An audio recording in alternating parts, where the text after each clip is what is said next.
Short Reading presents Stop Hating Books, What to Do to Change That. Before we begin, I would like to invite you to subscribe to the channel, leave your like, and comment on which book topic you would like us to bring. Welcome to your new reading journey. Have you ever felt guilty for not loving to read? Have you bought books with the best of intentions only to have them sit on your shelf collecting dust? The truth is, most of us were taught to see reading as a chore, a school assignment, and not as a source of pleasure. But it's not your fault.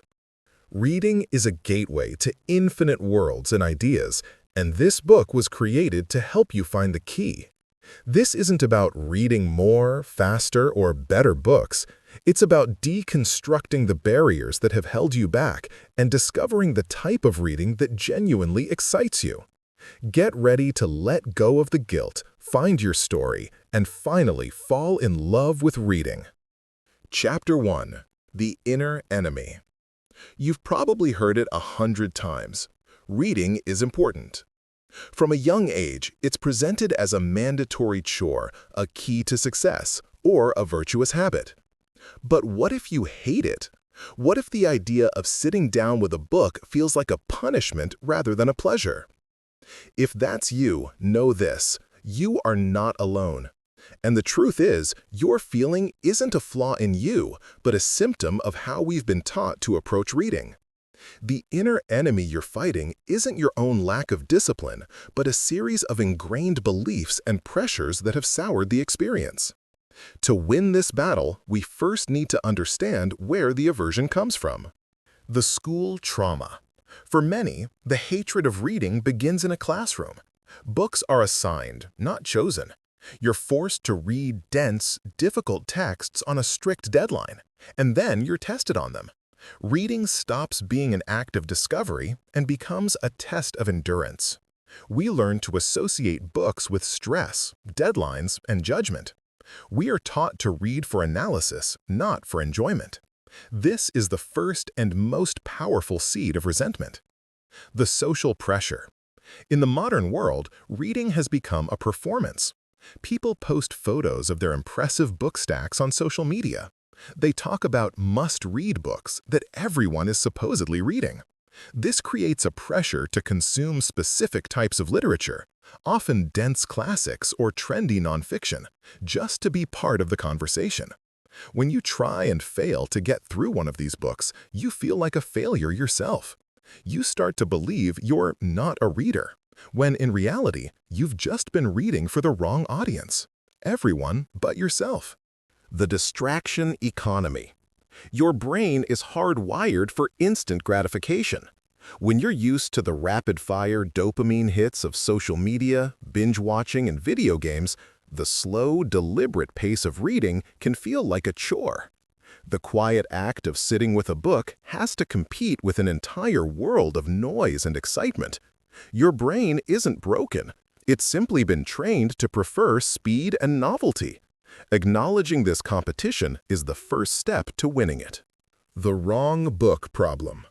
This is the most common and easily fixable problem. The books you've been assigned or felt pressured to read might simply be the wrong fit for you. Imagine trying to get a friend who hates cooking to become a chef by giving them a 500-page textbook on molecular gastronomy. It's a recipe for disaster. But if you gave them a simple cookbook with pictures of food they love, they might find a new passion. The same applies to reading. You just haven't found the right book yet. It's not the act of reading itself you hate, it's the books you've been told to read. By identifying these enemies, the trauma of the classroom, the pressure from social media, the constant noise of modern life, and the books that don't speak to you, you can stop blaming yourself. The goal of this guide is not to make you a better reader, but to help you find joy in reading. The first step is to forgive yourself for not loving it and recognize that the problem is not you, it's your approach. Chapter 2. Finding Your Book. This is where the real fun begins. The biggest reason most people hate reading is because they've been reading the wrong things. Forget what everyone else is reading. Forget what you think you should read. Your only mission now is to find what genuinely interests you. Read what you already love. Think about what you enjoy doing in your spare time. This is your personal cheat code to finding a book you'll love. Love watching documentaries on true crime? The nonfiction shelves are packed with incredible books by investigative journalists. Start there. Are you obsessed with video games or fantasy movies? Dive into the world of fantasy or sci-fi novels. Do you spend hours scrolling through Pinterest or TikTok looking at home decor? Pick up a magazine about interior design or a book filled with beautiful photographs of homes. Are you a fan of stand-up comedy? Biographies and memoirs by comedians are often hilarious and fast-paced. Do you follow the latest news in technology or finance? There are countless books that break down complex topics into engaging, understandable stories. The point is to use your existing passions as a compass. The genre or format doesn't matter. The engagement does. The no commitment rule. This is crucial. You are not a marriage counselor for a book. If you start a book and it doesn't click, abandon it. Don't feel guilty. Life is too short to force yourself through a story or a topic that bores you. There are millions of books in the world, and many of them are waiting to be your new best friend. By giving yourself permission to quit, you'll be more likely to start new books without the pressure of having to finish them. Embrace different formats. Reading is not just about physical books. Your brain doesn't care if the words are printed on a page or spoken by a narrator. Audiobooks, a total game changer for many.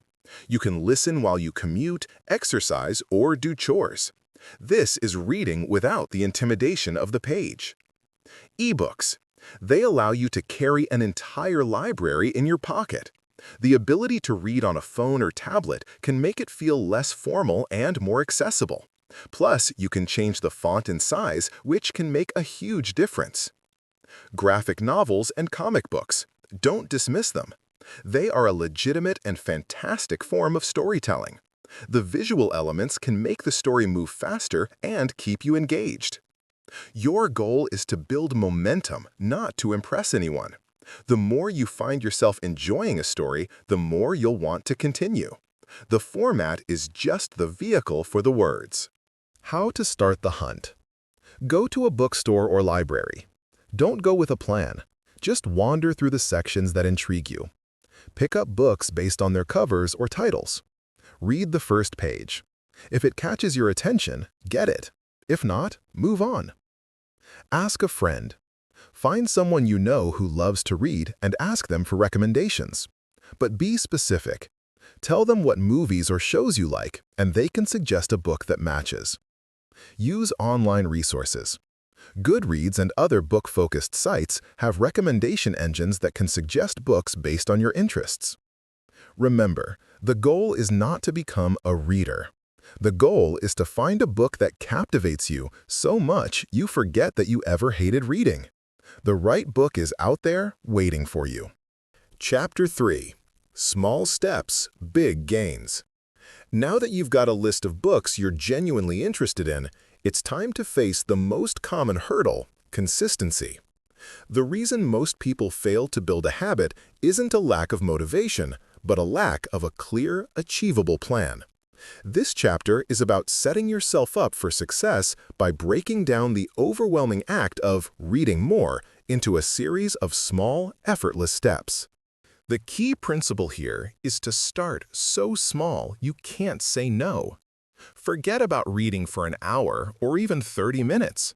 We're aiming for a commitment that is almost comically easy, but powerful enough to create momentum. The 10-minute rule. This is your new mantra.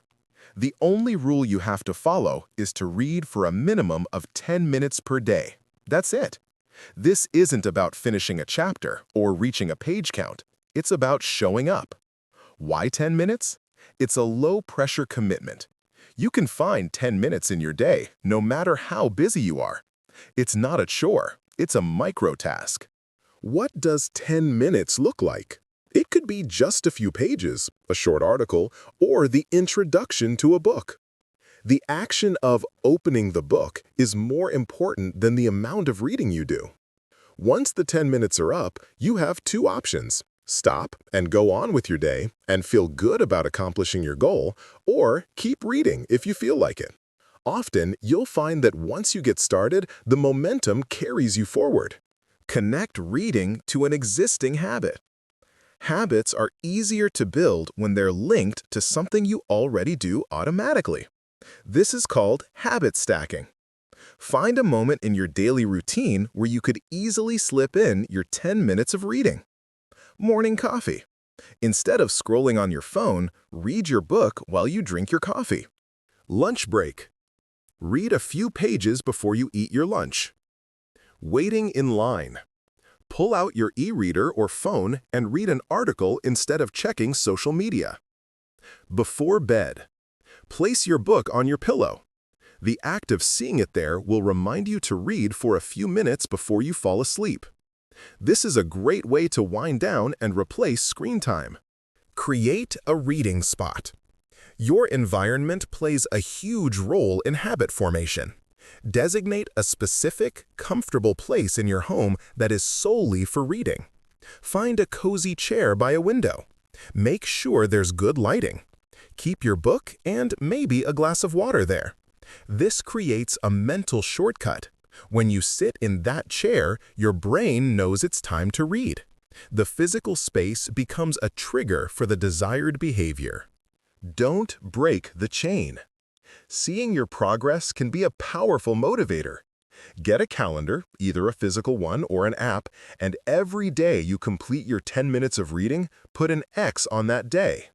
The goal is to build a chain of X's. After a few days, you'll feel a pull to continue the chain and won't want to break it.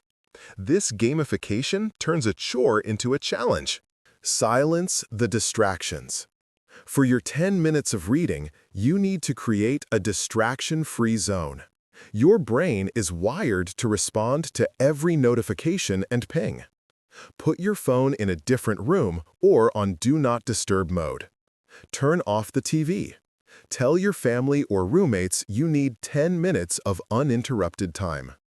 The goal isn't to read for hours in a library like silence, but to protect your small, precious window of time from the constant demands of the modern world. The ultimate aim of this chapter is not to make you a bookworm overnight, but to make reading a small, easy, and automatic part of your day. The consistency of a small effort will always beat the irregularity of a huge effort. Chapter 4. The Power of Formats. The most common mental image of reading is a person sitting quietly with a paperback book. While that's one form of reading, it's far from the only one. For those who find traditional books intimidating or simply don't have the time to sit still, embracing different formats is a game changer. Your brain processes words regardless of whether they are printed on a page, displayed on a screen, or spoken into your ears. The goal is to get the story or the information, and the format is just the vehicle. The audiobook revolution. Audiobooks are not cheating. They are a legitimate and powerful form of reading. Think of them as a personal storyteller, a direct descendant of the oral tradition. Listen on the go. Audiobooks are perfect for people with busy lifestyles. You can listen while you're commuting, exercising, cooking, or doing chores. They turn dead time into productive reading time. Overcoming intimidation. For many, the physical act of reading feels slow. Audiobooks allow you to absorb a story at a natural pace, without the pressure of having to decode words on a page. The narrator's voice can also add emotion and character to the story, making it more engaging. Try the free options. Many libraries offer free audiobook rentals through apps like Libby or Overdrive. This is a no-risk way to see if audiobooks are a good fit for you. eBooks, your portable library. E-readers and reading apps on your phone or tablet offer a level of flexibility that traditional books can't match. The on-demand library. With a device, you have access to thousands of books in your pocket. This means if a book isn't working for you, you can abandon it and immediately start a new one without a trip to the bookstore. Customizable experience. You can change the font size, font style, and even the background color to make reading more comfortable for your eyes. This is a small detail that can make a huge difference, especially for those who find small print difficult. Discreet reading. You can read a book on the bus or in a waiting room without everyone knowing what you're reading. It makes the habit feel more personal and less like a performance. Graphic novels and comics, visual storytelling. Don't let anyone tell you these aren't real books. Graphic novels and comics are a fantastic medium that combine words and art to tell a story in a dynamic, exciting way. Lower barrier to entry. The visual cues make the plot easier to follow. The balance between text and images can feel less daunting than a page full of dense text. Explore a variety of genres, from deep, emotional memoirs and historical accounts to thrilling sci-fi epics. The world of graphic novels is vast and diverse. By expanding your definition of what reading is, you open up a world of possibilities. The goal isn't to force yourself to love a single format, it's to find the one that removes the friction and makes the experience enjoyable. Chapter 5. Overcoming obstacles. Even with the right book and a solid plan, real life has a way of getting in the way. It's easy to say, "I'll read for 10 minutes," but it's another thing entirely to do it when you're tired, stressed, or distracted. This chapter is about identifying and disarming the most common excuses that keep people from reading. The "I don't have time" excuse. This is the most popular excuse, but it's rarely true. Time isn't something you find, it's something you make. Carry a book with you. Always have a book, e-reader, or the AudioBook app on your phone. The moments you're waiting in line at the coffee shop, sitting in a doctor's office, or riding the bus are perfect little windows for reading. These are moments you'd otherwise spend scrolling aimlessly on your phone. The small moments strategy. Look for those 5-minute pockets of time that exist throughout your day. Waiting for water to boil, your computer to boot up, or a friend to text you back. These small moments add up. 2 or 3 of these per day can get you to your 10-minute goal without even trying. Schedule it. If you're really struggling, put reading in your calendar. Treat it like a meeting. 7 p.m. to 7:10 p.m. Read. This makes it a non-negotiable part of your day.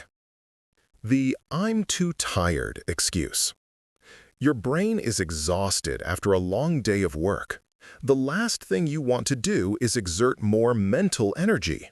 This is a valid feeling, but it can be managed. Choose the right book. If you're tired, don't try to read a dense philosophical book. Choose a fast-paced thriller, a captivating memoir, or a comic book. The goal is to make reading a relaxing, not strenuous activity. The "I read too slowly" excuse. This is a common self-criticism that leads many people to give up. The truth is, speed does not matter. Forget about speed. Reading is not a race. You're not competing with anyone. The person who finishes a book first doesn't get a prize. The goal is to enjoy the journey. Reread if you need to. If you get distracted and realize you've read a full paragraph without absorbing it, just go back and read it again. This is a sign that you need to slow down, not a sign that you're a bad reader. Enjoy the ride. Take your time. Savor the words. Let yourself get lost in the story. You will naturally get faster as you build the habit and your brain gets used to it. The key to overcoming these obstacles is to be gentle with yourself. Don't be a drill sergeant. Be a compassionate coach. Recognize the excuse, but then offer yourself a simple, actionable solution. Every small win is a step towards making reading a part of your life. Chapter 6. From Hate to Habit. You've made it this far, which means you're already more committed to this goal than most people. You've identified your why, you have a book in hand that you actually want to read, you know how to fit it into your day, and you've learned to defeat your internal excuses. This final chapter is about tying it all together and making the habit stick for the long run. The goal is to move beyond reading when you have to reading because you want to. The pleasure principle. For a habit to last, it needs to be rewarding. Your brain needs to associate reading with a positive feeling. Celebrate your wins. At the end of your 10-minute reading session, take a moment to acknowledge what you've done. Feel the satisfaction of completing your goal. That tiny feeling of accomplishment is what will motivate you to come back the next day. Reward yourself. Pair your reading with something you enjoy. Read while you're sipping your favorite tea or coffee, or listen to an audiobook while you're taking a walk in a park you love. This creates a positive feedback loop. The pleasure of the activity reinforces the desire to read. Talk about it. Share what you're reading with a friend, a family member, or on social media. The act of discussing a book with someone else can make the experience more social and therefore more rewarding. Building a reading identity. Your mindset is the most powerful tool you have. Stop telling yourself, "I'm a person who hates reading," and start saying, "I'm a person who is learning to enjoy reading." Focus on the identity, not the goal. The goal isn't to read 50 books in a year. The goal is to become a reader. When you see yourself as a reader, you'll naturally look for opportunities to read and make decisions that support that identity. Small actions define the identity. The simple act of carrying a book with you, putting it on your nightstand, or choosing to read for 10 minutes instead of scrolling Instagram is you reaffirming your new identity. Embrace the freedom to quit. This may sound counterintuitive, but it's a critical part of making reading enjoyable. If you start a book and it's not working for you, if you're bored, confused, or just not interested, quit it. Don't be a completionist. Life is too short to read books you don't enjoy. The pressure to finish a book is a major reason why people burn out. The sunk cost fallacy. Don't let the fact that you've already read 50 or 100 pages force you to continue. The time you've invested is gone. You're better off spending your next reading session on a book that excites you. Reading shouldn't feel like a job. It should feel like a discovery, a conversation, and a peaceful escape. The journey from hating to loving to read is a personal one. It's about finding what works for you and having the courage to abandon what doesn't. Congratulations on completing this guide. Now, the real work begins. Your next chapter is waiting for you. Don't forget to subscribe to our channel and leave your like.